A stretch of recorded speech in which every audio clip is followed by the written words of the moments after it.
Okay, so in this, the second step of our PRM Now guide, I'm going to cover the letter R, which stands for React. So, during the first step, you learned how to generate loads and loads of social media noise, and you had a few contacts starting to engage. But now, how do you go on to react to these and drive more engagement? And just as importantly, how do you differentiate between time wasters and real prospects? So, when somebody likes, shares, or comments on one of your social media posts, this is just a kind of acknowledgement of interest. It's not telling you that somebody wants to buy from you. Now, okay, there is a caveat to that. If they actually put in the comment that they want to buy from you, then they probably do. But what I'm telling you is that you have to start building trust and confidence with you and your brand.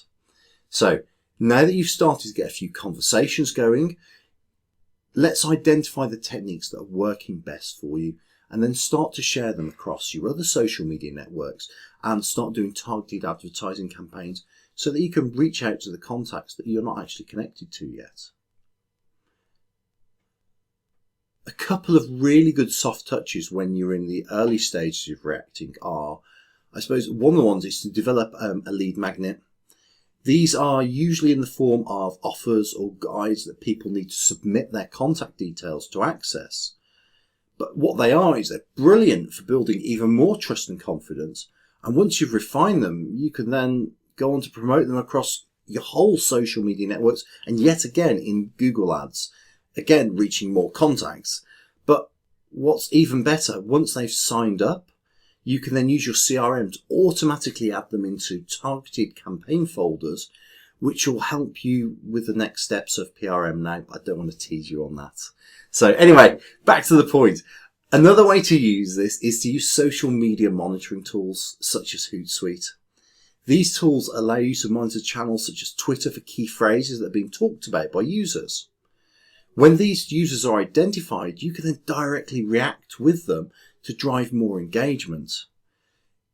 But the one thing to note is that at this point, you really need to start to take control because, as we all know, engagement on social media is really fleeting because the timeline moves so fast, everything happens with a flick of a finger, you're gone. So a great real life example of this is like when you're at a networking event. There's often loads of chatter going on all around you, and it makes it really hard to have a meaningful conversation with somebody. So you'll often move out of the main room away from the distractions, and that way you can hear each other properly. Well, in the world of social media, this is exactly the same as moving a conversation off a post and into a private chat room or into an email or a phone call. And if a contact's really serious about this, they'll typically be happy.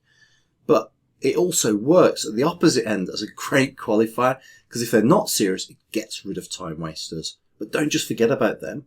Perhaps invite them then to like your company, join a group, or to follow you. That way you're not losing them.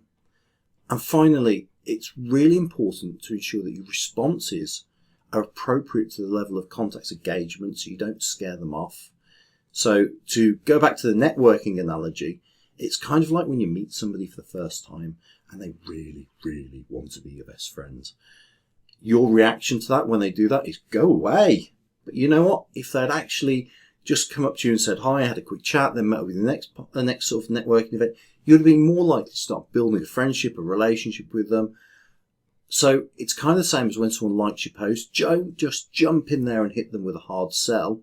Perhaps check out their profile, like one of their posts and comment on it. It'll start building that trust and confidence. So anyway, hopefully this has all helped you to learn how you can react to people's engagements. And in the next steps, what we'll do is we'll talk you through how you can manage all of these contacts and conversations so that you don't miss any opportunities or, more importantly, forget to follow up on them. If you'd like to find out how Popcorn helps you convert your social media contacts into customers, please click on the link below to book a demo or check out the rest of the website to see how we do it.